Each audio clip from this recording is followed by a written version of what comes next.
الحمد للہ وکفى والصلاة والسلام علی عباده الذین اصطفى خصوصا علی افضلهم وخاتم النبیین محمد الامین وعلی آلہ وصحبہ اجمعین اما بعد فاعوذ باللہ من الشیطان الرجیم بسم اللہ الرحمن الرحیم افتطمعون ان يؤمنوا لكم وقد كان فريق منهم يسمعون كلام الله ثم يحرفونه من بعد ما عقلوه وهم يعلمون صدق الله العظيم رب اشرح لي صدري ويسر لي امري واحلل عقدة من لساني يفقهوا قولي اللهم ربنا الهمنا رشدنا واعذنا من شرور انفسنا اللهم ارنا الحق حقا وارزقنا اتباعه وارنا الباطل باطلا وارزقنا اجتنابه اللهم وفقنا لما تحب وترضى اللهم ربنا آنس وحشتنا في قبورنا وارحمنا بالقرآن العظيم اللهم اجعله لنا إماما ونورا وهدى ورحمة اللهم ذكرنا منه ما نسينا وعلمنا منه ما جهلنا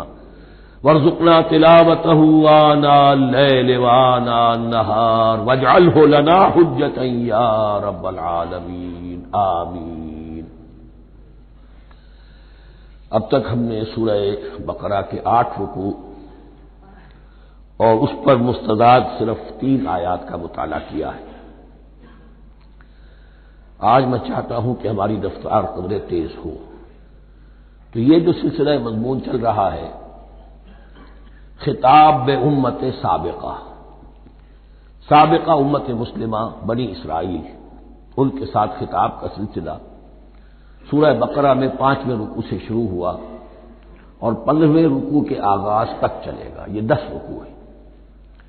عرض کر چکا ہوں بار بار، اور اس کو میں چاہتا ہوں آپ اچھی طرح ذہن نشین کر لیں کہ اس میں سے پہلا رکوع جو ہے وہ دعوت کا ہے، وہ بہت فیصلہ کن ہے۔ یہی وجہ ہے کہ دیکھیے اس رکوع کا آغاز ہوا یا بنی اسرائیل اذکروا نعمتی التی انعمت علیکم واوفوا بعہدی اوف بعہدکم وایای فارہبون، اور خود بخود ظاہر ہو رہا ہے اسلوب کلام سے کہ اگلے رکوع سے بات کا رنگ بدل گیا ہے۔ یا بنی اسرائیل اذکروا نعمتی التی انعمت علیکم وانی فضلتکم علی العالمین واتقوا یوما لا تجزی نفس عن نفس شیئا ولا يقبل منها شفاعت ولا يؤخذ منها عدل ولا هم ينصرون۔ یہ تہدید کا انداز ہے، دھمکی کا انداز ہے۔ تو میں نے عرض کیا تھا کہ 5واں رکوع اس خطاب میں بمنزلہ فاتحہ ہے، بہت اہم ہے، اور بقیہ جو 9 رکوع ہیں ان میں بریکٹ کا انداز ہے کہ 2 آیتوں سے بریکٹ شروع ہوتی ہے، انہی 2 آیتوں پر بریکٹ ختم ہوگی۔ یہ ملامت کا خطاب ہے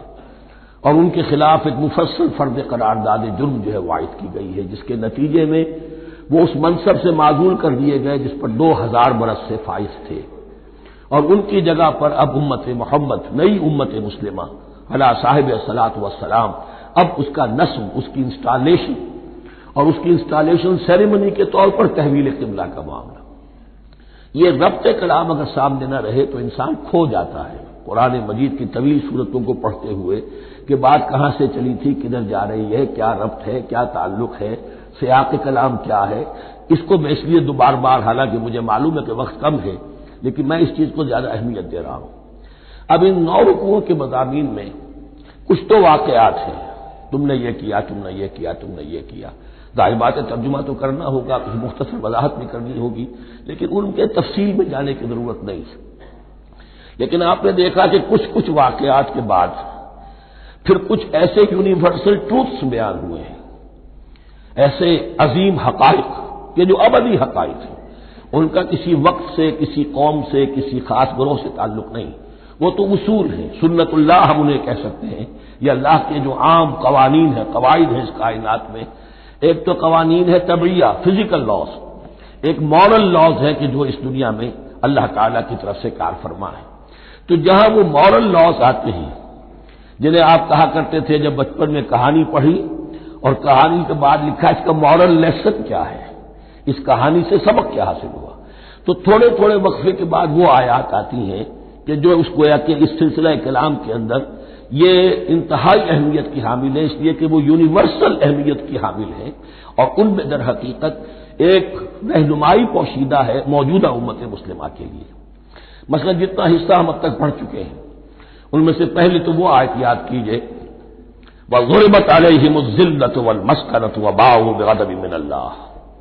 معلوم ہوا کہ ایسا ہو سکتا ہے کہ ایک امت مسلمان ہو، اس پر اللہ کے بڑے فضل ہوئے ہوں، بڑا اکرام ہوا ہو، بہت انعام ہوا ہو،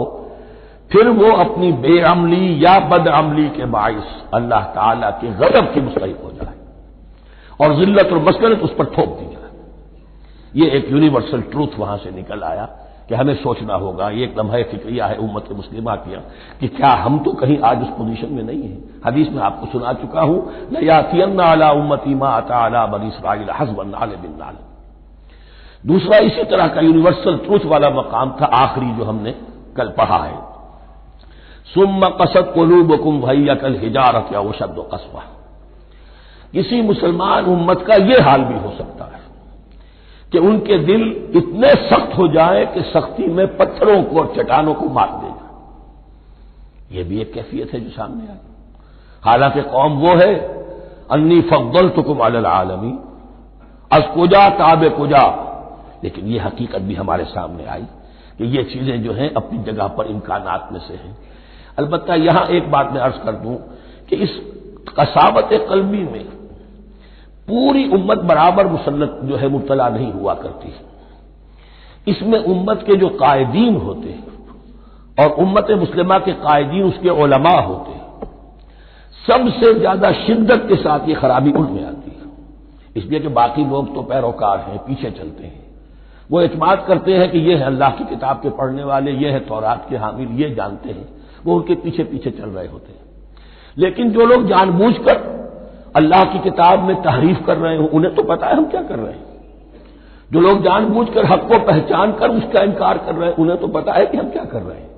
در حقیقت یہ سزا ان پر آتی ہے۔ یہ بات اب ان آیات میں جو آج ہم پڑھنے چلے ہیں بہت زیادہ واضح ہو جائے گی انشاءاللہ۔ فرمایا افتطمعون ان یؤمنوا لکم، تو اے مسلمانوں کیا تم یہ توقع رکھتے ہو کہ یہ ایمان لے آئیں گے تم پر، تمہاری بات مان لیں گے؟ ظاہر بات ہے مسلمانوں کو توقع تھی کہ مشرکین مکہ تو بہت دور تھے دین سے، توحید سے دور، رسالت کا کوئی تصور ہی نہیں، کتاب کوئی ان کے پاس تھی ہی نہیں۔ یہ تو یہود ہیں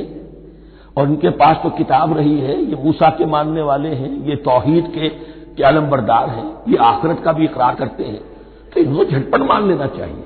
تو جو مسلمانوں کے دل میں، عام مسلمانوں کے دل میں جو حسن ظن تھا، اب در حقیقت یہ اس کو ایڈریس کیا جا رہا ہے، افتطمعون ان یؤمنوا لکم، تمہیں بڑی طمع ہے، کوشش ہے، تمہاری خواہش ہے، آرزو ہے، تمنا ہے، توقع ہے کہ یہ بات مان لے گے تمہاری۔ وَقَدْ كَانَ فَرِيقٌ مِّنْهُمْ يَسْمَعُونَ كَلَامَ اللَّهِ ثُمَّ يُحَرِّفُونَهُ مِن بَعْدِ مَا عَقَلُوهُ وَهُمْ يَعْلَمُونَ، جبکہ حال یہ ہے کہ ان میں سے ایک جماعت، ایک گروہ وہ بھی ہے کہ جو اللہ کے کلام کو سن کر پھر اس میں تحریف کرتا رہا ہے، اس کے بعد کہ اس کو سمجھ لیتا تھا اور اچھے جان بوجھ کر تحریف کرتا تھا۔ اب ظاہر بات وہ گروہ کون ہوں گے؟ علماء ہی تو ہیں نا، عام آدمی تو تحریف نہیں کر سکتا تھا، تحریف کرنے والے تو علماء تھے۔ افتؤمنون ان یؤمنوا لکم وقد کان فریق منهم یسمعون کلام اللہ ثم یحرفونہ من بعد ما عقلوہ وهم یعلمون واذا لقوا الذین آمنوا قالوا آمنا۔ اب دیکھیے ایک بات بڑی عجیب سامنے آئے گی کہ جس طرح منافقین مسلمانوں میں تھے ایسے ہی منافقین یہود میں بھی تھے۔ یہود میں سے کچھ لوگ ایسے تھے کہ جن پر حق جب منکشف ہو گیا اور کچھ ان کی صالح فطرت بھی تھی، اب وہ آنا چاہتے تھے اسلام کی طرف، لیکن اپنے خاندان کو، گھر والوں کو، اپنے کاروبار کو، اپنے قبیلے کو چھوڑنا بھی ممکن نہیں تھا، اور قبیلوں کی سرداری جو ہے وہ ان کے علماء یہود کے پاس ہے۔ تو دل ان کے کچھ صاف ساتھ آ چکے تھے اہل ایمان کے، اور جب وہ اہل ایمان سے ملتے تھے تو کبھی کبھی باتیں بھی بتا کہ ہاں یہ بات جو محمد کہہ رہے یہ تورات میں لکھی ہوئی تھی، واقعی یہ بات یوں ہی تھی۔ اب اس کے بعد جب وہ جاتے تھے اپنے شیاطین کے پاس، وہی شیاطین ان کے علماء، ان کے بڑے سرکردہ لوگ، تو وہ جا کر انہیں ڈانٹ ڈپٹ کرتے تھے، بے وقوفو یہ کیا کر رہے ہیں تم، یہ بات بتا رہے ہو انہیں تاکہ اللہ کے ہاں جا کر وہ تم پر حجت قائم کرے کہ انہیں پتا تھا اور پھر بھی انہوں نے نہیں مانا۔ اب یہ ان کا آپس کا مکالمہ ہو رہا ہے۔ وَإِذَا لَقُوا الَّذِينَ آمَنُوا قَالُوا آمَنَّا، اور ان میں سے کچھ لوگ ہیں کہ جب ملتے ہیں اہل ایمان سے تو وہ کہتے ہیں ہم ایمان لے آئے۔ وَإِذَا خَلَا بَعْضُهُمْ إِلَىٰ بَعْضٍ، اور جب وہ خلوت میں ہوتے ہیں ایک دوسرے کے ساتھ، قالوا وہ کہتے ہیں اتحدثونہم، کیا تم بتا رہے ہو ان کو، بما فتح اللہ علیکم، وہ باتیں جو اللہ نے کھولی ہیں تم پر، لیحاجوکم بہ عند ربکم، کہ وہ تم پر حجت قائم کریں تمہارے رب کے پاس، کہ اللہ اس نے مانا تھا کہ ہاں تورات میں یہ ہے، تو تم ذرا عقل سے کام لو، اور یہ حقیقتیں جو تورات کے ذریعے سے ہمیں معلوم ہے مسلمانوں کو مت بتاؤ۔ اس پر اللہ کا تبصرہ کیا ہے، افلا تعقلون، یہ تو ابھی انہی کا قول ختم ہوا کہ کیا تم عقل نہیں ہے کہ تم ایسا بیوقوفی کا کام کر رہے ہو۔ اولا یعلمون، یہ تبصرہ اللہ کا ہے، تو کیا یہ لوگ نہیں جانتے ان اللہ یعلم ما یسرون وما یعلنون، کہ اللہ تو جانتا ہے وہ سب کچھ بھی جو وہ چھپاتے ہیں اور وہ سب کچھ بھی جسے وہ ظاہر کرتے ہیں۔ تو چاہے یہ باتیں مسلمانوں کو بتاؤ نہ بتاؤ، اللہ کی طرف سے تو محاسبہ ہو ہی جانا ہے، لہذا یہ بھی ان کی ناسمجھی کی دلیل ہے۔ اب آ رہی ہے وہ اصل اہم بات جو میں نے آج ابتدا میں بیان کر دی تھی، وَمِنْهُمْ أُمِّيُّونَ، ان میں سے بھی ایک طبقہ تو ہے ان پڑھ لوگوں کا۔ اب دیکھیے امی اصل میں تو ایک طرح سے کہنا چاہیے کہ مشرکین عرب کے لیے لفظ ہے قرآن مجید میں، کیوں؟ ان کے اندر پڑھنے لکھنے کا رواج بھی نہیں تھا، کوئی آسمانی کتاب بھی ان کے پاس نہیں تھی۔ لیکن اب یہود کے بارے میں کہا جا رہا ہے، جیسے آج مسلمان ہیں کہ اکثر و بیشتر مسلمان تو جاہل ہیں، چاہے پی ایچ ڈی کیا ہوا ہو، پی ایچ ڈی تو فزکس میں کیا ہوا ہے، قرآن کی الف بیتیں نہیں آتی، دین کے جو ہے مبادی تک سے ناواقف ہیں، بہت پڑھے لکھے، اس کو ہمارے بعض لوگ کہتے ہیں پڑھے لکھے جاہل۔ آج کی عظیم اکثریت مسلمانوں کے پڑھے لکھے مسلمانوں کی وہ پڑھے لکھے جاہلوں پر مشتمل ہے، اس میں شامل کر لیجئے ہماری اکثریت جو ہے ہی بغیر پڑھی لکھی۔ تو اب انہیں کیا پتا، وہ تو سارا اعتماد کریں گے علماء پر، کوئی بریلوی ہے بریلوی علماء پر اعتماد کریں گے، کوئی دیوبندی ہے وہ دیوبندی علماء پر اعتماد کریں گے، کوئی اہل حدیث ہے وہ اہل حدیث علماء پر اعتماد کریں گے۔ منہم امیون، اب امیون کا سہارا کیا ہوتا ہے؟ منہم امیون لا یعلمون الکتاب الا امانیہ،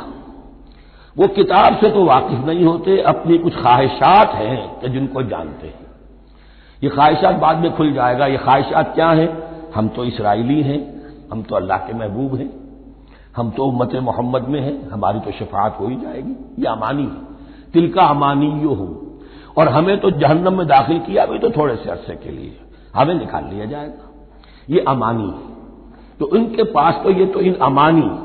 امنیہ کہتے ہیں خواہش، امانی اس کی جمع ہے، یہ اپنی خواہشات، انگریزی کا لفظ صحیح تعبیر کرے گا وشفل تھنکنگ،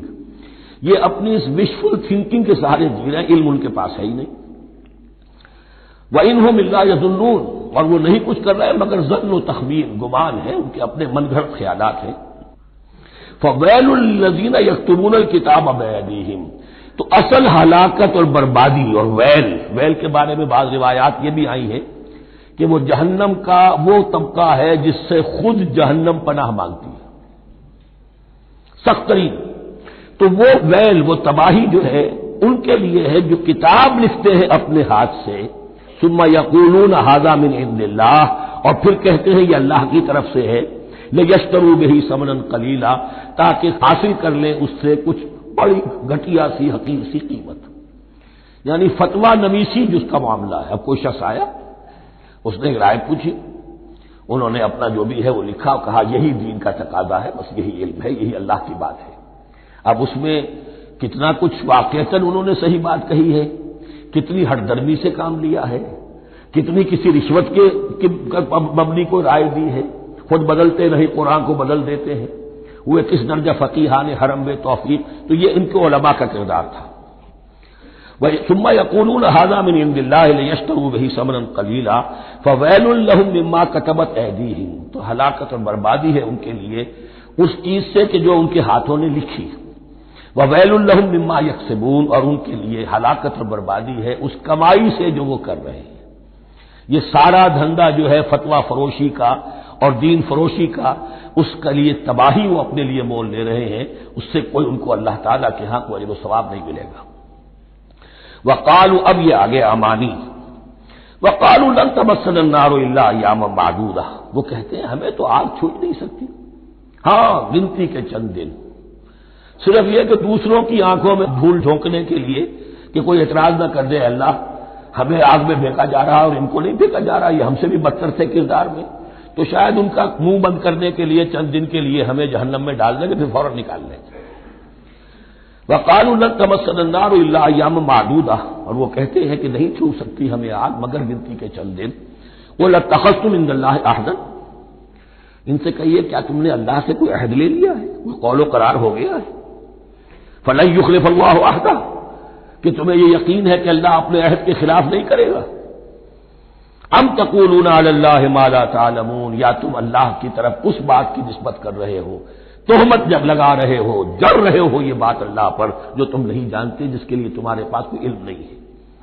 بلا من کسب سیئۃ، اب یہ انتہائی وہ یونیورسل ٹروتس جو ہے جو میں نے کہا تھا، ابدی حقائق، اس کی عظیم ترین حقیقت آ رہی ہے، نوٹ کیجئے۔ بلا کیوں نہیں،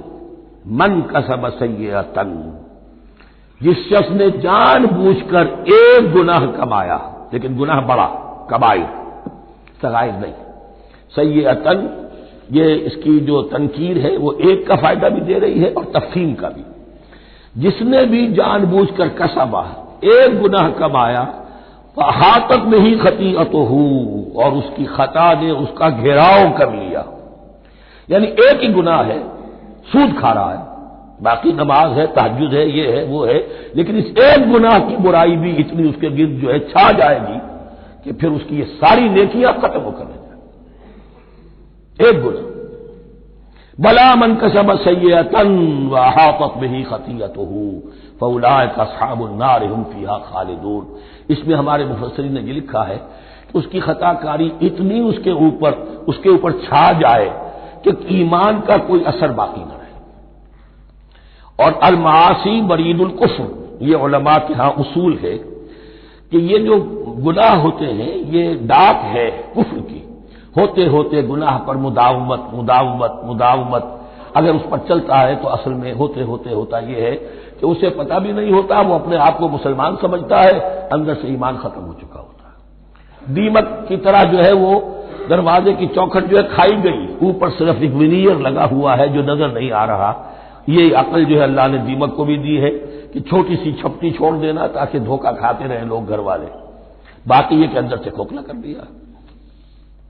اولئک اصحاب النار، یہ آگ والے ہیں، ہم فیہا خالدون، جو اس میں ہمیشہ ہمیشہ رہیں گے۔ یہ ہے قاعدہ کلیہ، قرآن کا قطعی اور ابدی فیصلہ۔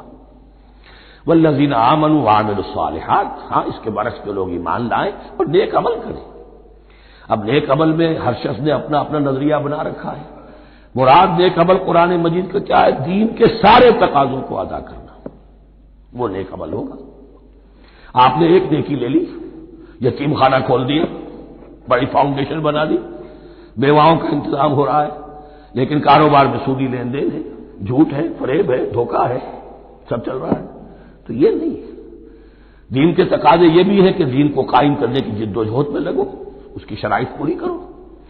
تو فرمایا والذین آمنوا وعملوا الصالحات اولئک اصحاب الجنہ هم فیہا خالدون، وہ ہے جنت والے اور وہ اس میں ہمیشہ ہمیشہ رہیں گے۔ وَإِذْ أَخَذْنَا مِيثَاقَ بَنِي إِسْرَائِيلَ لَا تَعْبُدُونَ إِلَّا اللَّهَ، اور یاد کرو جبکہ ہم نے بنی اسرائیل سے عہد لیا تھا تم نہیں عبادت کرو گے کسی کی سوائے اللہ کے۔ وَبِالْوَالِدَيْنِ إِحْسَانًا، اور اس کے ساتھ دوسرا حکم، اور یہ اہم مقام ہے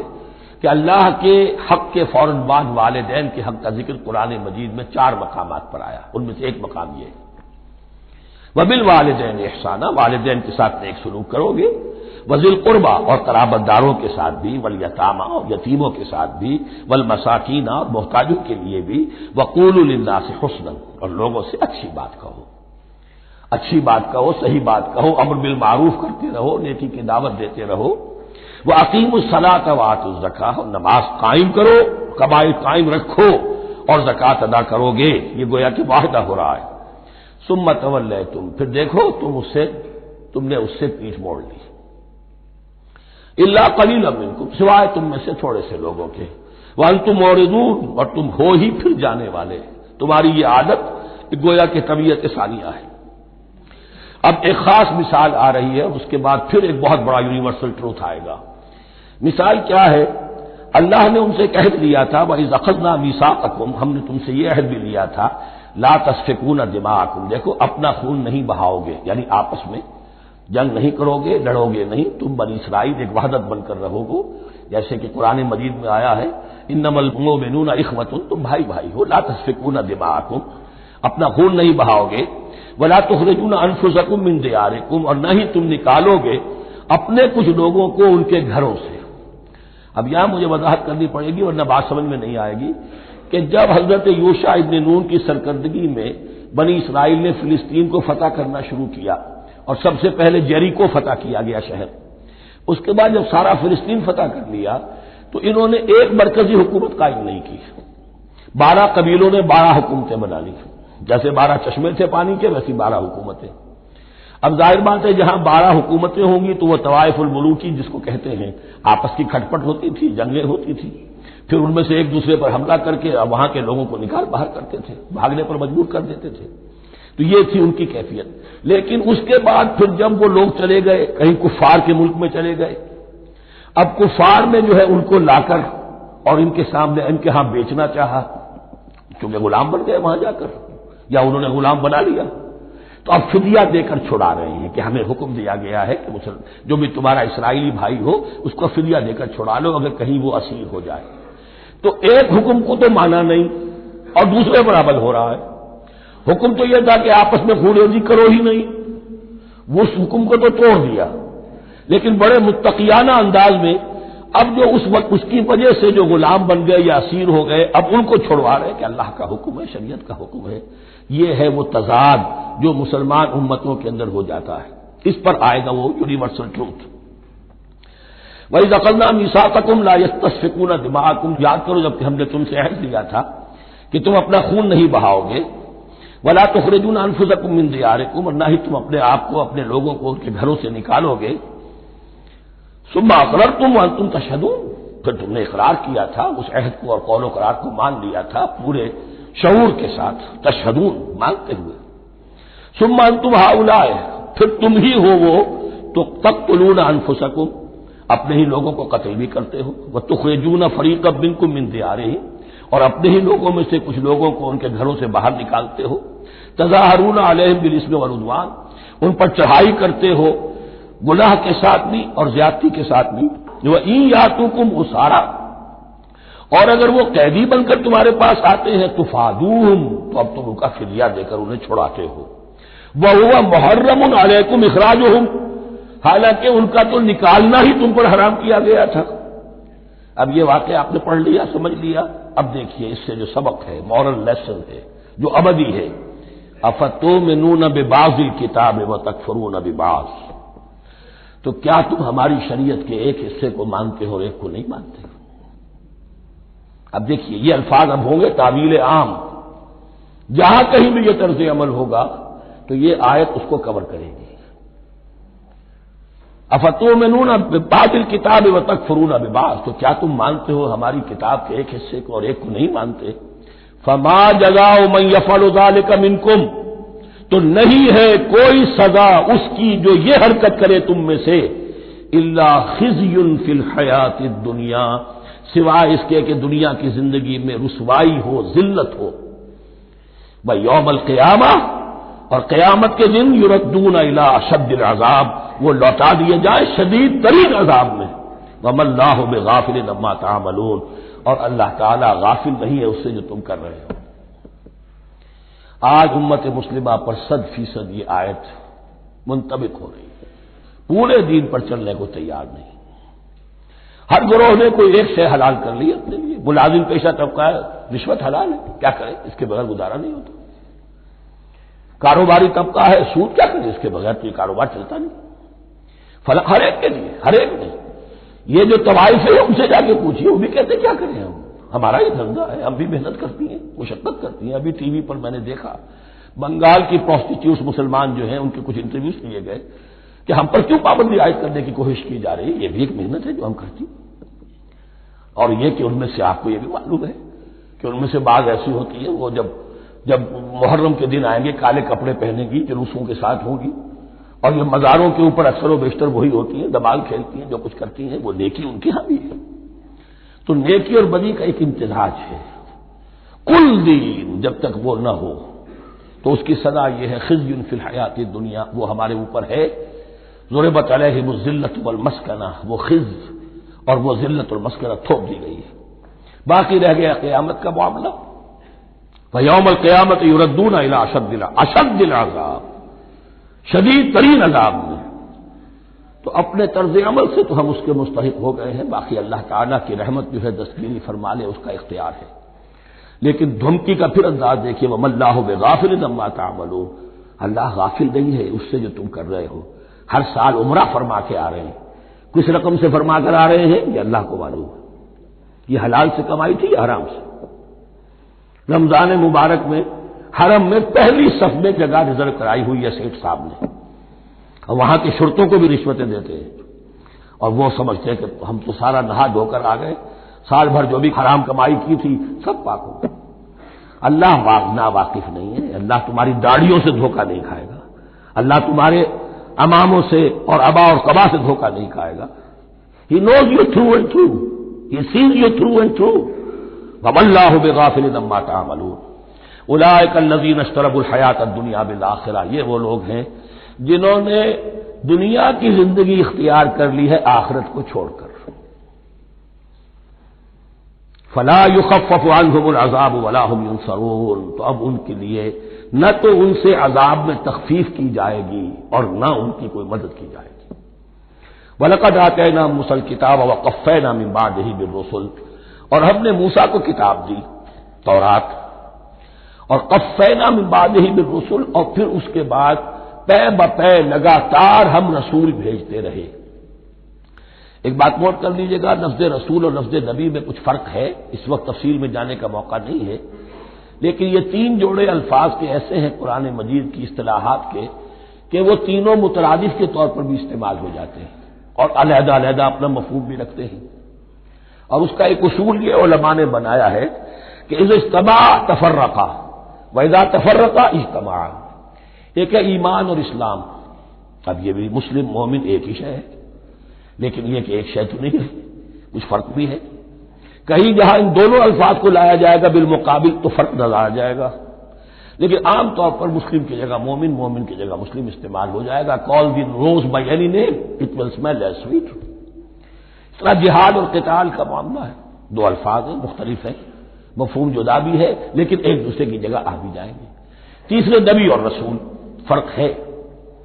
ہر نبی رسول نہیں ہوتا، ہر رسول نبی ہے، یعنی نبی عام ہے، رسول خاص ہے۔ نبی کو جب کسی خاص قوم کی طرف معین طور پر بھیج دیا جاتا ہے تب وہ رسول ہو جاتا ہے، اس سے پہلے اس کی حیثیت ایک ولی اللہ کی ہے،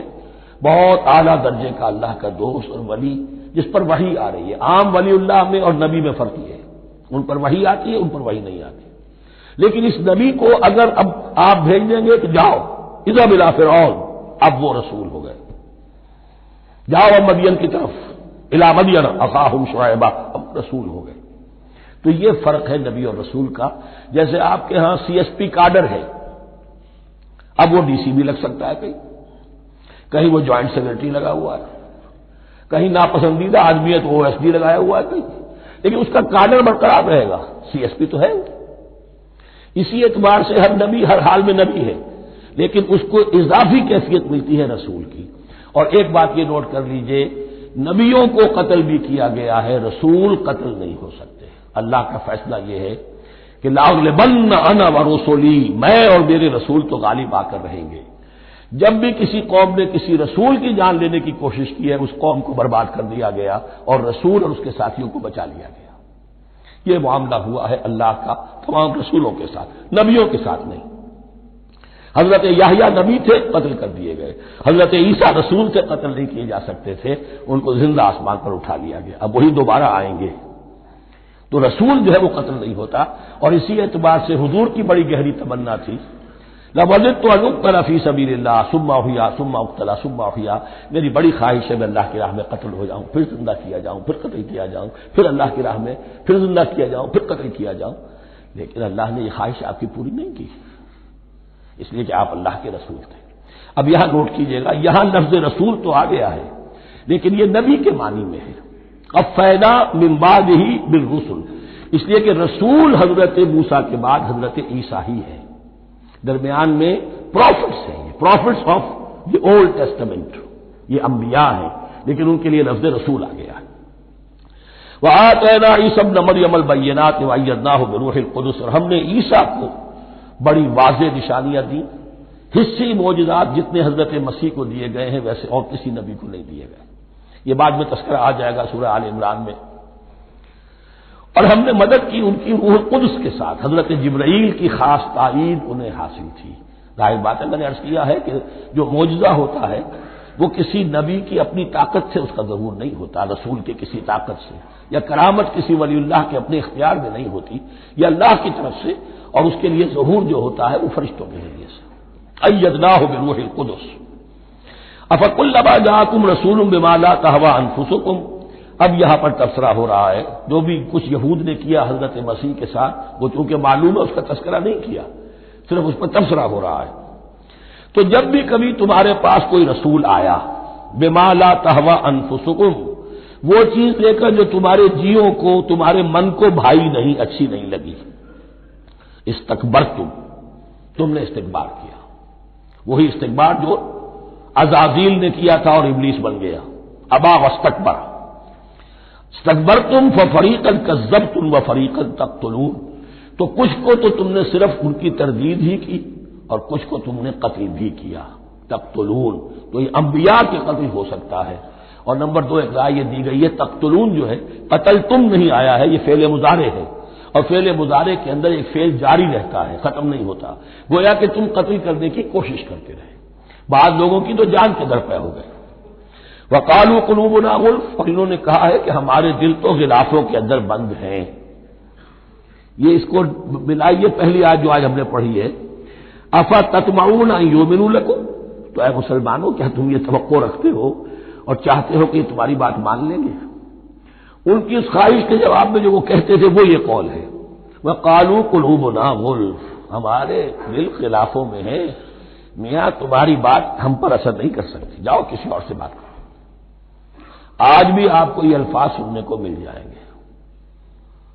قلوبنا غلف، ہمارے دل تو غلافوں میں ہے، بڑے مضبوط ہیں، مستحکم ہیں، تمہاری بات اس میں گھر کر ہی نہیں سکتی۔ بل لعنہم اللہ بکفرہم، یہ ہے تبصرہ، جس کو یہ کہہ رہے ہیں کہ ہمارے دل محفوظ ہیں اور غلافوں میں ہیں، حقیقت میں تو ان پر لعنت ہو چکی ہے اللہ کی طرف سے ان کے کفر کی وجہ سے۔ فقلیلا ما یؤمنون، تو واقعتاً اب کم ہی ہوں گے ان میں سے جو ایمان لائیں گے۔ ولما جاءہم کتاب من اللہ مصدق لما معہم، اب یہاں پر ذکر ہو رہا ہے خود حضور صلی اللہ علیہ وسلم کا، اور جب آ گئی ان کے پاس کتاب اللہ کے پاس سے، یعنی یہ قرآن، مصدق لما معہم، جو اس کی تصدیق کرتے ہوئے آیا جو ان کے پاس ہے، میں اس کی وضاحت کر چکا ہوں۔ قرآن ایک طرف تصدیق کرتا ہے تورات اور انجیل کی، اور دوسری طرف وہ مصداق بن کر آیا ہے تورات اور انجیل کی پیشن گوئیوں کا۔ وَكَانُوا مِن قَبْلُ يَسْتَفْتِحُونَ عَلَى الَّذِينَ كَفَرُوا، اور ان کا حال یہ تھا کہ وہ آخری کتاب اور آخری نبی کے حوالے اور واسطے سے اللہ تعالیٰ سے فتح کی دعائیں کیا کرتے تھے کافروں کے خلاف۔ ہوتا کیا تھا کہ یہ 3 قبیلے مدینے میں آ گئے کہ جو یہودی تھے، بنو قینقاع، بنو نضیر اور بنو قریظہ، اسی میں وہاں رہتے تھے اوس اور خزرج جو یمن سے آئے تھے، اصل عربی قبائل تھے، پھر آس پاس کے قبائل بھی تھے، وہ سب کے سب امیین میں سے تھے، ان کے پاس نہ کوئی کتاب، نہ کوئی شریعت، نہ کسی نبوت سے آگاہ۔ اب ان کے آپس میں جب لڑائیاں ہوتی تھیں اور یہ مار کھاتے تھے، سرمایہ دار تھے، دولت والے تھے، عام طور پر بزدل تھے، لہذا جب بھی کبھی مقابلہ ہوتا تھا مار کھاتے تھے، تو وہاں یہ کہا کرتے تھے کہ ابھی تو تم ہمیں مار لیتے ہو، دبا لیتے ہو، نبی آخری زمان کی آنے کا وقت آ چکا ہے، وہ نئی کتاب لے کر آئیں گے، جب وہ آئیں گے ہم ان کے ساتھ ہو کر جب تم سے جنگ کریں گے تو تم ہمیں شکست نہیں دے سکو گے، ہمیں فتح حاصل ہوگی۔ اور دعا کیا کرتے تھے اللہ اس نبی آخری زمان کا ظہور جلد ہو تاکہ اس کے واسطے سے اور اس کے ذریعے سے اس کے صدقے ہمیں فتح مل سکے، یہ دعائیں تھیں۔ چونکہ خزرج اور اوس کے لوگوں نے ان کی یہ دعائیں سنی ہوئی تھیں، یہی وجہ ہے کہ حج میں سن 11 نبوی کے حج میں یا سن 10 نبوی کے حج میں جب وہاں پر 6 آدمیوں سے حضور نے بات کی جو خزرج کے تھے سب کے سب، انہوں نے کلنکھیوں سے ایک دوسرے کو دیکھا، معلوم ہوتا ہے یہ وہی نبی ہے جن کا ذکر یہ یہودی کرتے ہیں، تو اس سے پہلے کہ وہ ایمان لائے تم ایمان لے آؤ۔ گویا کہ وہ علم بالواسطہ طور پر جو انہیں پہنچا تھا وہ ان کے لیے کتنا بڑا سرمایہ بن گیا، ان کے نجات کا ذریعہ بن گیا، اور وہ علم جو ان کے پاس تھا تعصب کی وجہ سے اور تکبر کی وجہ سے وہ اسی طرح رہ گئے۔ فذهب الله بنورهم وتركهم في ظلمات لا يبصرون صم بكم عمي فهم لا يرجعون۔ ولما جاءهم كتاب من عند الله مصدق لما معهم فكانوا من قبل يستفتحون على الذين كفروا فلما جاءهم ما عرفوا كفروا به، تو جب ان کے پاس آ گئے وہ چیز جسے انہوں نے پہچان لیا پھر انہوں نے کفر کیا۔ فلعنۃ اللہ علی الکافرین، تو اللہ کی لعنت ہے ایسے کافروں پر۔ بئس ما اشتروا به انفسهم ان يكفروا بما انزل الله بغيا ان ينزل الله من فضله على من يشاء من عباده، بہت بری شے ہے جس کے عوض کہ انہوں نے اپنی جانوں کو فروخت کر دیا، یعنی دنیا کا حقیر سا نفع، یہاں کی حقیر سی مسندیں، یہاں کا جو بھی چودراہٹیں ہیں، جو بھی ان کی حیثیت ہے، صرف اس کا قربانی دینے کو تیار نہیں، یہی تو سبب ہے، اس کی وجہ سے کفر کر رہے ہیں پہچان کر۔ تو بری ہے وہ شے جس کے لیے انہوں نے اپنے آپ کو بیچ دیا۔ ان یکفروا، کہ وہ کفر کر رہے ہیں اس وجہ سے بما انزل اللہ بغیا، جو اللہ نے نازل فرمایا ہے، اور کفر کیوں کر رہے ہیں اس زدہ میں ان ينزل اللہ من فضلہ علی من یشاء من عبادہ، کہ اللہ تعالیٰ نے نازل کر دیا ہے اپنے اس فضل میں سے اپنے بندوں میں سے جس پر چاہا۔ وہ اس امید میں تھے کہ وہ اسرائیلی ہی ہوگا۔ جب 1400 برس تک نبوت ہمارے پاس رہی، اب فترت کا زمانہ ہے، 600 برس گزر گئے، اب آخری نبی آنا ہے، ان کو گمان یہ تھا وہ ہم میں سے ہی ہوگا۔ یہاں یہ ہوا کہ یہ رحمت اللہ کی اور یہ فضل جو ہے بنی اسماعیل پر ہو گیا۔ اس کی وجہ سے زدہ بغین، اس بغین کے لفظ کو اچھی طرح نوٹ کر لیجئے، یہ اختلاف جو ہوتا ہے دین میں اس کا اصل سبب یہ بغین کا لفظ آئے گا بار بار قرآن مجید میں۔ یہ بغین کیا ہے؟ جس سے عہد حاضر کے ایک خاص جو مکتب فکر ہے سائیکالوجی کا، ایڈلر کا، اس میں یہ قرار دیا گیا ہے کہ انسان کے جو موٹیوز ہیں، جو اس کا انسٹنکٹس ہیں، ان میں ایک بہت پاورفل موٹیو جو ہے to dominate, urge to dominate. میں اس کی بات کیوں مانوں، یہ کیوں نہ میری مانے، یہ ڈومینیشن۔ تو بغیا کے معنی بھی ہے حد سے بڑھنا، تجاوز کرنا، تو وہ اپنی حد سے بڑھ کر دوسروں کے اوپر روب گاٹھنے کے لیے یہ سارا انہوں نے کیا اس وجہ سے کہ بنی اسماعیل کے ایک شخص محمد صلی اللہ علیہ وسلم پر اللہ تعالیٰ نے یہ رحمت نازل فرما دی۔ فباؤوا بغضب علی غضب، تو وہ لوٹے غضب پر غضب لے کر، یعنی تہ بر تہ غضب ہے ان پر اللہ تعالیٰ کا۔ وللکافرین عذاب مہین، اور ایسے کافروں کے لیے اہانت آمیز، مہین اہانت سے بنا ہے، اہانت آمیز عذاب ہے۔ وَإِذَا قِيلَ لَهُمْ آمِنُوا بِمَا أَنزَلَ اللَّهُ، اور جب ان سے کہا جاتا ایمان لاؤ اس پر جو اللہ نے نازل فرمایا، قَالُوا نُؤْمِنُ بِمَا أُنزِلَ عَلَيْنَا، ہم ایمان رکھتے ہیں اس پر جو ہم پر نازل ہوا۔ وَيَكْفُرُونَ بِمَا وَرَاءَهُ، اور وہ کفر کر رہے ہیں جو اس کے پیچھے ہے۔ انہوں نے انجیل کا کفر کیا، حضرت مسیح کو نہیں مانا، انہوں نے محمد کا کفر کیا ہے صلی اللہ علیہ وسلم، اور قرآن کو نہیں مانا۔ وَهُوَ الْحَقُّ مُصَدِّقًا لِمَا مَعَهُمْ، اور وہ کفر کر رہے ہیں حالانکہ وہ حق ہے، سچ ہے، درست ہے، اور تصدیق کرتے ہوئے آیا ہے اس کی جو ان کے پاس ہے۔ قل، اے نبی ان سے کہیے، فَلِمَ تَقْتُلُونَ أَنبِيَاءَ اللَّهِ، یہاں وہ لفظ واضح ہو گیا، تو پھر کیوں تم قتل کرتے رہے ہو اللہ کے نبیوں کو، من قبل، اس سے پہلے، ایسے ہی حق پرست ہو، ایسے ہی جو کچھ تم پر نازل کیا گیا اس پر ایمان رکھنے والے ہو، تو تم نے نبیوں کو کیوں قتل کیا؟ تم نے زکریا کو کیوں قتل کیا علیہ الصلوۃ والسلام؟ تم نے یحییٰ کو کیوں قتل کیا علیہ الصلوۃ والسلام؟ تمہارے تو ہاتھ جو ہے نبیوں کے خون سے آلودہ ہیں۔ فَلِمَ تَقْتُلُونَ أَنبِيَاءَ اللَّهِ مِن قَبْلِ إِن كُنتُم مُّؤْمِنِينَ، اگر واقعتاً تم ایمان والے ہو۔ وَلَقَدْ جَاءَكُم مُوسَىٰ بِالْبَيِّنَاتِ، تمہارے پاس موسیٰ آئے تھے کھلی تعلیمات لے کر، واضح معجزے لے کر۔ ثُمَّ اتَّخَذْتُمُ الْعِجْلَ مِن بَعْدِهِ، پھر تم نے اس کے بعد اس کی غیر حاضری میں بچھڑے کو اپنا معبود بنا لیا، وانتم ظالمون، اور تم ظالم ہو۔ وَإِذْ أَخَذْنَا مِيثَاقَكُمْ وَرَفَعْنَا فَوْقَكُمُ الطُّورَ، یاد کرو جب کہ ہم نے تم سے عہد لیا تھا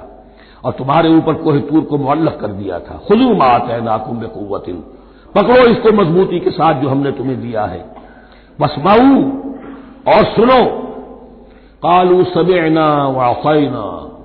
انہوں نے کہا ہم نے سنا اور نافرمانی کی۔ یہ ان کی ایک اور بیماری تھی، الفاظ کو ذرا سا چکر دے کر ایسے پڑھنا کہ مفہوم جو ہے بالکل بدل جائے۔ کوئی اعتراض کرے تو کہے گا کوئی شخص کہ اپنے کانوں کا جا کے میل نکلوائیے، میں نے تو اطعنا کہا تھا، آپ کو آسینا سننے میں آئی ہے۔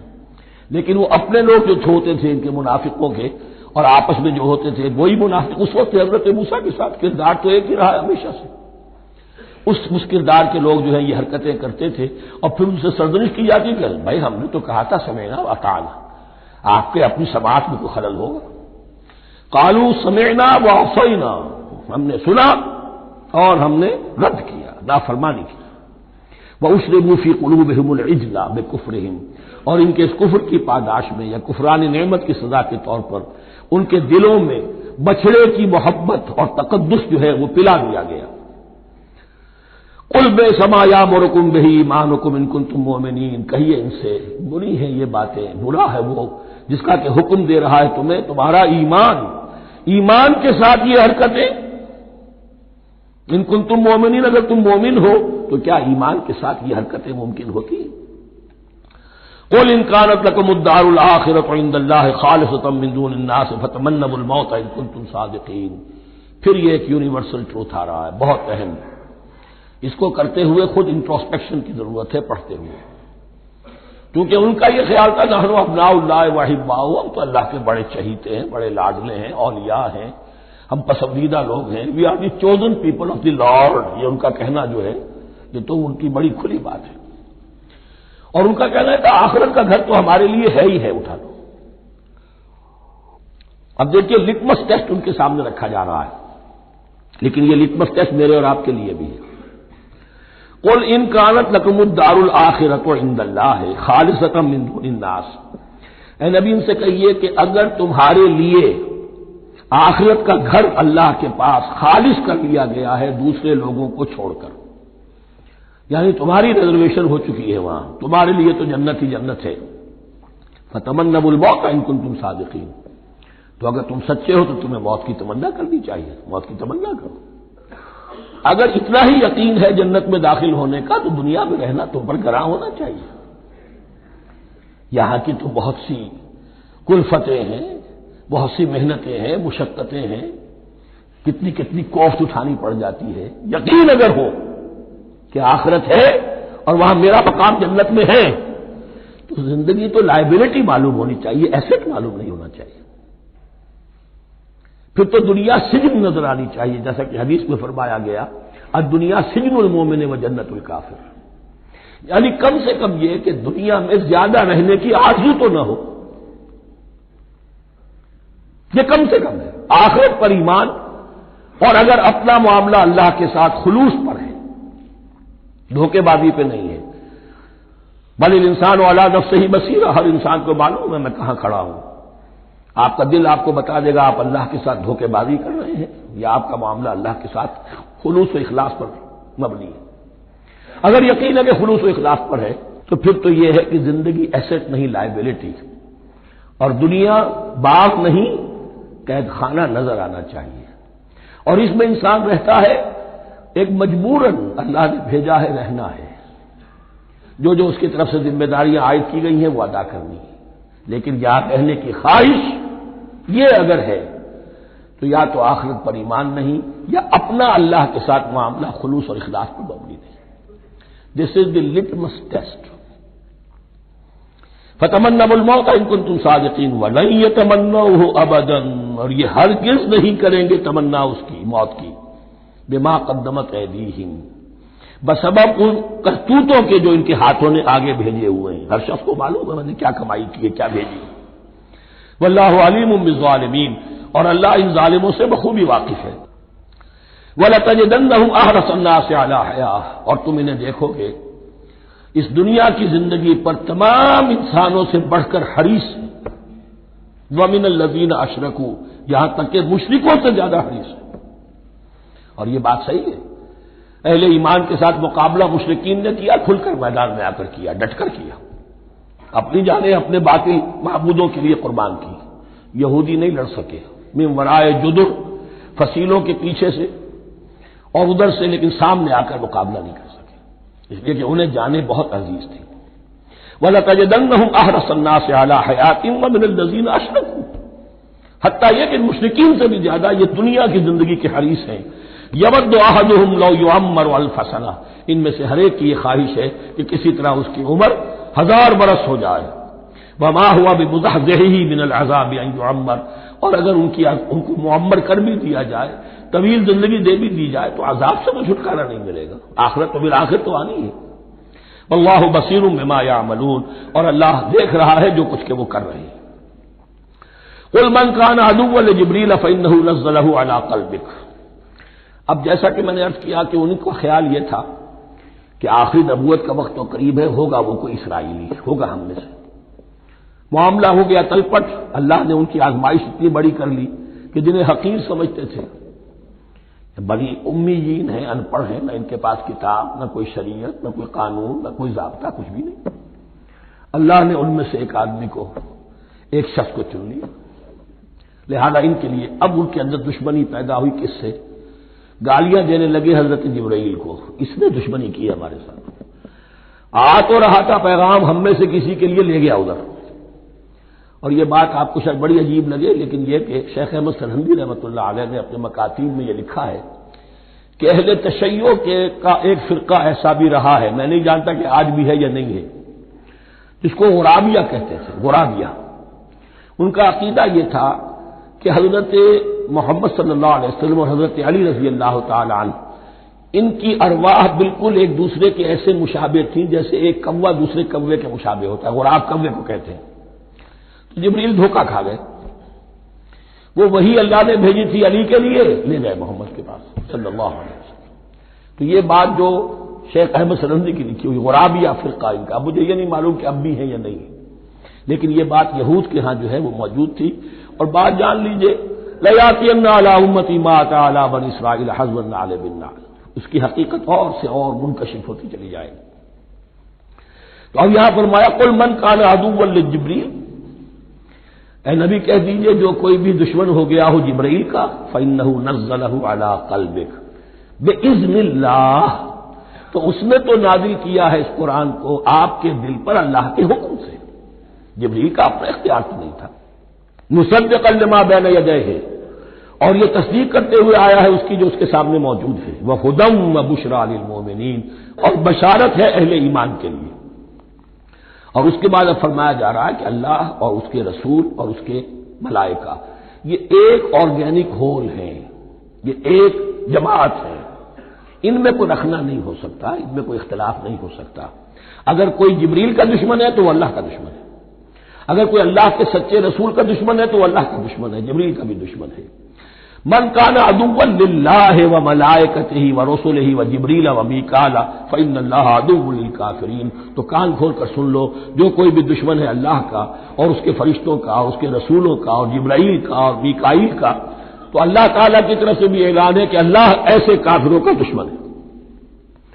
وَلَقَدْ أَنزَلْنَا إِلَيْكَ آيَاتٍ بَيِّنَاتٍ، اور اے نبی ہم نے آپ کی طرف نازل کر دی ہے روشن آیات۔ وَمَا يَكْفُرُ بِهَا إِلَّا الْفَاسِقُونَ، اور انکار نہیں کرتے ان کا مگر وہی کہ جو سرکش ہے۔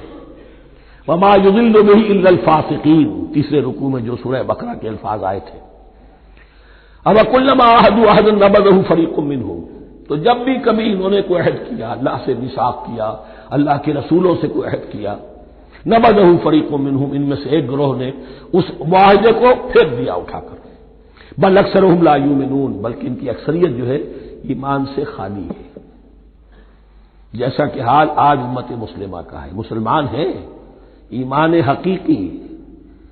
ایمان قلبی، یقین والا ایمان وہ کتنوں کو حاصل ہے۔ ڈھونڈ اب ان کو چراغ رخ زیبا لے کر۔ وَلَمَّا جَاءَهُمْ رَسُولٌ مِّنْ عِندِ اللَّهِ مُصَدِّقٌ لِّمَا مَعَهُمْ نَبَذَ فَرِيقٌ مِّنَ الَّذِينَ أُوتُوا الْكِتَابَ، پھر وہی بات، اور جب آئے ان کے پاس اللہ کی طرف سے ایک رسول یعنی محمد صلی اللہ علیہ وسلم، مصدق لما معہم، اور تصدیق کرتے ہوئے آئے ہیں اس کی جو ان کے پاس موجود ہے، ان کے ساتھ ہے۔ نبذ فریق من الذین اوتوا الکتاب کتاب اللہ وراء ظہورہم، ان کی ایک گروہ، ان کی ایک جماعت نے اللہ کی کتاب کو اپنی پیٹھوں کے پیچھے پھینک دیا، کأنہم لا یعلمون، گویا کہ وہ جانتے ہی نہیں، انجانے سے ہو کر رہ گئے تھے، ہمیں کچھ پتہ نہیں۔ ان کے عوام پوچھتے ہوں گے کیا یہ وہی نبی ہے جن کا ذکر نہیں، کیا بولے، کوئی یقین سے نہیں کہہ سکتے، کچھ نہیں، ابھی دیکھیں گے، تیل دیکھو، تیل کی دھار دیکھو، کأنہم لا یعلمون، جیسے انہیں علم نہیں۔ واتبعوا ما تتلو الشیاطین علی ملک سلیمان، اب ایک اور حقیقت نوٹ کیجئے، جب کسی مسلمان امت میں دین کی اصل حقیقت، اصل تعلیمات سے بہت پیدا ہوتا ہے تو رجحان کدھر ہو جاتا ہے؟ جادو، ٹونا، ٹوٹکا، تعویذ، عملیات، قرآن کی عملیات۔ قرآن اترا تھا کسی اور کے لیے، کام کے لیے، یہ اس کو ذریعہ بناتے ہیں دشمن کو زیر کرنے کے لیے۔ محبوب آپ کے قدموں میں آ کر گرے گا، عمل قرآنی ہے، اتنے 100 روپے کا آپ دیجیے تو مل جائے گا۔ یہ دندے ہمارے ابھی چل رہے ہیں، خوب چلتے ہیں، اور میں سمجھتا ہوں کہ سب سے زیادہ فلرشنگ کاروبار جو ہے وہ اس طرح کا ہے۔ ہینگ لگے نہ فٹکڑی، نہ آپ کو کوئی اس میں محنت کرنے کی ضرورت ہے، نہ اس کے اندر آپ کو انویسٹ کرنے کی ضرورت ہے، اور کاروبار چلتا۔ تو وہاں بھی کیا ہوا، واتبعوا، جب دین کی اصل حقیقت کو دور پھینک دیا، انہوں نے پیروی کی اس کی ما تتلو الشیاطین علی ملک سلیمان، جو شیاطین جن جو تھے، علی ملک سلیمان سے مراد ہے علی عہد ملک سلیمان، حضرت سلیمان کے زمانے میں چونکہ اللہ تعالی نے ان جنات کو حضرت سلیمان کے تابع کر دیا تھا، تو وہاں پر چونکہ ان کا اب جو ہے کوئی میل جول زیادہ تھا لوگوں کے ساتھ، تو وہ انہیں کچھ اس قسم کی چیزیں سکھاتے رہتے تھے، گویا کہ اندر سے تخریب کاری۔ واتبعوا ما تتلو الشیاطین علی ملک سلیمان وما کفر سلیمان ولکن الشیاطین کفروا، اور سن لو، سلیمان نے کبھی کفر نہیں کیا، بلکہ یہ شیاطین تھے کہ جو کفر کرتے تھے۔ جادو کفر ہے، لیکن آپ کو نقش سلیمانی آج تک بھی لفظ ملے گا، نقش سلیمانی۔ آج بھی مسلمان بھی ان چیزوں کو حضرت سلیمان کی طرف منسوب کر رہے ہیں، وہ ظلم اب بھی جاری ہے۔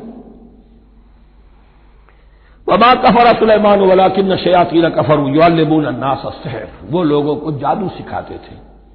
وما انزل علی الملکین ببابل ہاروت و ماروت، اور جو کچھ نازل کیا گیا 2 فرشتوں پر، ہاروت اور ماروت پر، بابل میں۔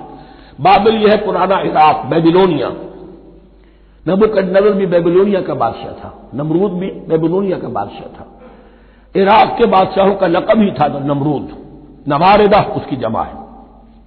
تو حضرت سلیمان کی حکومت جب تھی تو وہاں پر یہ لوگ جنات جو ہیں وہ اس قسم کی تخریب کاری کر رہے تھے، تو اللہ تعالیٰ نے آخری آزمائش کے لیے 2 فرشتوں کو زمین پر اتارا، اور وہ انسانی شکل میں لوگوں کو جادو سکھاتے تھے، بتاتے بھی جاتے تھے دیکھو جادو کفر ہے، ہم سے مت سیکھو، لیکن اس کے باوجود لوگ سیکھتے تھے، تو گویا کہ ان پر اتمام حجت ہو گیا کہ اب ان کے اندر خباثت جو ہے پوری طریقے سے گھر کر چکی ہے۔ وما یعلمان من احد، اور وہ نہیں سکھاتے تھے کسی کو بھی، حتی یقولا انما نحن فتنۃ فلا تکفر، یہاں تک کہ وہ کہہ دیتے تھے کہ دیکھو ہم تمہاری آزمائش کے لیے بھیجے گئے ہیں، ہم فتنہ ہیں، تو تم کفر مت کرو۔ فیتعلمون منہما ما یفرقون به بین المرء وزوجہ، تو وہ سیکھتے تھے ان دونوں سے وہ شے کہ جس کے ذریعے سے تفریق کر سکے ایک شخص اور اس کی بیوی کے درمیان، تفرقہ ڈالنا گھروں کے اندر، فساد۔ اب بھی یہ عورتوں کے اندر یہ کام بڑی تیزی کے ساتھ چلتے ہیں، تعویذ اور دھاگے اور کیا کوئی گنڈے چلتے ہیں۔ وما هم بضارین به من احد، اور نہیں تھے وہ ضرر پہنچانے والے کسی کو کچھ بھی الا باذن اللہ۔ ایمان کا تقاضا یہ ہے کہ چاہے کوئی دوا ہو وہ بھی باذن رب کام کرے گی، ورنہ نہیں۔ کوئی اور اسباب طبیعیہ ہے، ان کے بھی اثرات ظاہر ہوں گے اگر اللہ چاہے گا، اس کے بغیر کچھ نہیں ہو سکتا۔ جادو کا بھی اثر ہوگا تو اللہ کے اذن سے ہوگا، تو بندہ مومن کو ڈٹے رہنا چاہیے اور مقابلہ کرنا چاہیے۔ وما هم بضارین به من احد الا باذن اللہ ويتعلمون ما يضرهم ولا ينفعهم، اور وہ سیکھتے تھے ان سے وہ چیزیں جو ان کے لیے مضرت بخش تھی، ضرر پہنچانے والی، اور انہیں نفع نہیں پہنچاتی تھی۔ وَلَقَدْ عَلِمُوا لَمَنِ اشْتَرَاهُ مَا لَهُ فِي الْآخِرَةِ مِنْ خَلَاقٍ، حالانکہ یہ بات ان کے علم میں آ چکی تھی کہ جس نے بھی اس چیز کو حاصل کیا، جادو سیکھا، اس کا پھر آخرت میں کوئی حصہ نہیں ہے۔ وَلَبِئْسَ مَا شَرَوْا بِهِ أَنفُسَهُمْ، اور بری تھی وہ چیز جس کے لیے انہوں نے اپنے آپ کو فروخت کر دیا، لَوْ كَانُوا يَعْلَمُونَ، کاش کہ انہیں علم ہوتا۔ وَلَوْ أَنَّهُمْ آمَنُوا وَاتَّقَوْا، اور اگر وہ ایمان رکھتے اور تقوی کی روش اختیار کرتے، لَمَثُوبَةٌ مِّنْ عِندِ اللَّهِ خَيْرٌ، تو بدلہ پاتے اللہ کی طرف سے بہت ہی اچھا، بہت خیر۔ لَوْ كَانُوا يَعْلَمُونَ، کاش کہ ان کو معلوم ہوتا۔ یا ایھا الذین آمنوا لا تقولوا راعنا وقولوا انظرنا واسمعوا، اب ایک اور مثال ان کی، وہ تو تھے منافقین بنی اسرائیل جن کا ذکر ہوا، سمعنا وعصینا۔ اب یہاں یہ منافقین جو یہاں پر مسلمانوں میں شامل ہو گئے تھے، یہود کے زیر اثر لوگ، اور آ گئے مسلمانوں میں بھی، اب ان کا معاملہ کیا تھا؟ جب حضور صلی اللہ علیہ وسلم کی محفل میں بیٹھتے تھے تو جیسے ہوتا ہے، آپ نے کوئی بات فرمائی تو اگر فرض کیجئے کہ ادھر کے لوگوں نے نہیں سنی، بات سمجھ میں نہیں آئی، تو وہ ان سے درخواست کرتے تھے رعاینا، حضور ذرا ہماری رعایت کیجئے، بات کو دوبارہ دہرا دیجئے، ہماری سمجھ میں نہیں آیا۔ اب اس کا وہ کیا کرتے تھے یہودی، یا یہ ان کے یہودیوں کے زیر اثر منافقین، رعاینا، اے ہمارے چرواہے، گویا کہ دل میں خوش ہو رہے، خباثت نفس اس کو غذا مل رہی ہے، ہم نے تو رعاینا کہہ دیا۔ کسی نے اگر ٹوک دیا، بابا میں نے رعاینا کہا تھا، معلوم ہوتا ہے آپ کی سماعت میں کوئی خلل پیدا ہو چکا ہے، یہ انداز۔ تو مسلمانوں سے کہا جا رہا ہے، یہ واحد آیت ہے اس پورے سلسلے میں جس میں خطاب یا ایھا الذین آمنوا سے ہے، لیکن اصل میں روئے سخن اب بھی بنی اسرائیل کی شرارت ہے۔ یا ایھا الذین آمنوا لا تقولوا راعنا وقولوا انظرنا واسمعوا، دیکھو تم اس لفظ کو چھوڑ دو، اے اہل ایمان تم مت کہا کرو راعنا، تم کہا کرو انظرنا، اے نبی ہماری طرف توجہ فرمائیے، یا ہمیں مہلت دیجیے۔ نظر کے دونوں معنی ہیں، دیکھنا ہمیں دیکھیے، اور انتظار بھی اسی سے بنا ہے، ذرا سی مہلت دیجیے۔ واسمعوا، اور دوسرے یہ کہ توجہ سے سنا کرو تاکہ دوبارہ پوچھنے کی ضرورت ہی پیش نہ آئے۔ وللکافرین عذاب الیم، اور ان کافروں کے لیے تو دردناک عذاب ہے۔ ما یود الذین کفروا من اہل الکتاب ولا المشرکین ان ینزل علیکم من خیر من ربکم، اور نہیں چاہتے وہ لوگ کہ جنہوں نے کفر کیا ہے اہل کتاب میں سے اور مشرکین میں سے بھی، کہ نازل ہو تم پر کوئی بھی خیر تمہارے رب کی طرف سے۔ یہ اہل کتاب بھی اور مشرکین مکہ بھی یہ جل رہے ہیں حسد میں، حسد کی آگ میں، کہ یہ کلام پاک تمہیں کیوں دے دیا گیا، یہ آخری منصب نبوت کا جو ہے خاتم النبیین، یہ منصب جو ہے یہ انہیں کیوں مل گیا؟ وہ نہیں چاہتے کہ کوئی بھی خیر اللہ کی طرف سے تمہیں ملے۔ واللہ یختص برحمتہ من یشاء، حالانکہ یہ اللہ کا پریروگیٹو ہے، اللہ کا فیصلہ ہے، اللہ خاص کر لیتا ہے اپنی رحمت کے لیے جس کو چاہے، یہ اس کا فیصلہ ہے۔ واللہ ذو الفضل العظیم، اور اللہ تعالیٰ بڑے فضل والا ہے۔ ما ننسخ من آیۃ او ننسها نأت بخیر منها او مثلها، ہم نہیں منسوخ کرتے کسی بھی آیت کو یا اسے بھلواتے۔ ایک تو ہے ننسخ، منسوخ کر دینا، ایک ہے حافظے سے ہی کسی کے محو کر دینا۔ ما ننسخ من آیۃ او ننسها نأت بخیر منها، تو ہم اس کی جگہ پر اس سے بہتر لے آتے ہیں، او مثلها یا ویسی ہی لے آتے ہیں۔ الم تعلم ان اللہ علی کل شیء قدیر، کیا تم یہ نہیں جانتے کہ اللہ تعالیٰ ہر چیز پر قدرت رکھتا ہے، اسے ہر شے کا اختیار ہے۔ الم تعلم ان اللہ لہ ملک السماوات والارض، کیا تم نہیں جانتے کہ اللہ کے لیے ہی اختیار مطلق ہے، بادشاہی ہے آسمانوں اور زمین کی۔ وما لکم من دون اللہ من ولی ولا نصیر، اور نہیں ہے تمہارے لیے اللہ کے سوا کوئی بھی نہ ولی اور نہ مددگار۔ بارک اللہ لی ولکم فی القرآن العظیم ونفعنی وإیاکم بالآیات والذکر الحکیم۔